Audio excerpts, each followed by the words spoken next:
Welcome back. I'm Wavepunk, and this is day 80 of producing for a year. Today, when I was walking around before my flights, I was listening to the track, and I heard some changes I wanted to add on top of the ones I had talked about previously. When you listen to the track all the way through, there's an extra loop of the beat that doesn't feel necessary right now. It actually feels like one too many, and it kills energy. It's the spot where we come out of the filtered section and back into just the sample.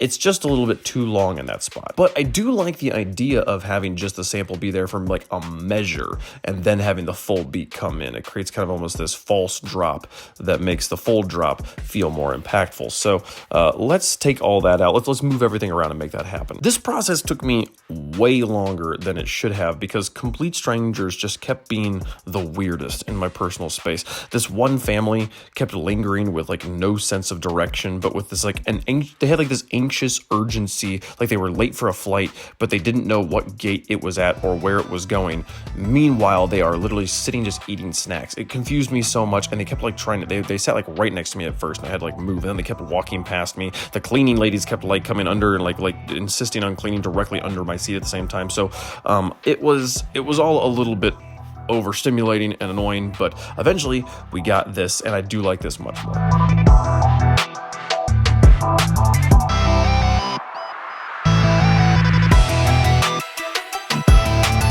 All right, next, there's this sound in the kick loop that sounds like a toenail clipper.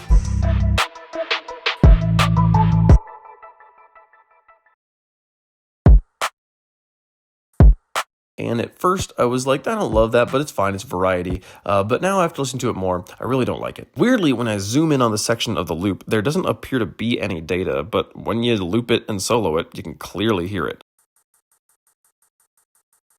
So I cut this out and then merge the sections together to keep the loop coherent, and then replace all of the loops throughout the piece with this new toenail clipperless loop. Next, I want to make the bell synth a little bit more musically interesting. So let's make it repeat every 4 measures instead of every 2, with a little gesture at the end being different more often. Again, we've talked about in previous episodes how beats being a very simple genre of music makes the minimal subtle decisions you make stand out more. And I think this one will help make the piece just overall much more interesting.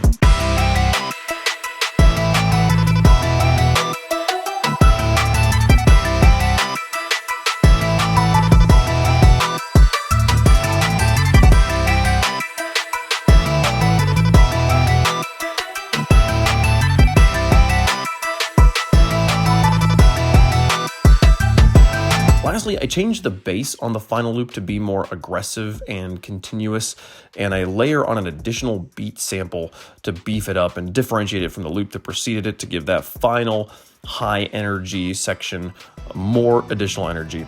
Ultimately, was left with this piece.